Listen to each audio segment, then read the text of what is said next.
If you were born in the 80s or 90s, you grew up in a world that doesn't exist anymore. You remember when friendship meant knocking on someone's door, not sending a text. When Saturday mornings were made for cartoons, not scrolling feeds.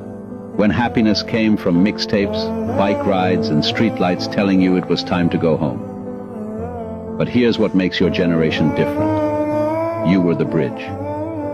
The last to know life without technology, and the first to grow up adapting to it. You lived through payphones and dial-up, and then watched the world transform into something faster, louder, and harder to escape.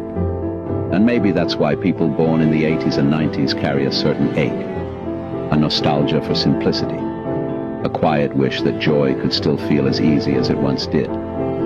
If that feels like you, it's because you carried two worlds inside you.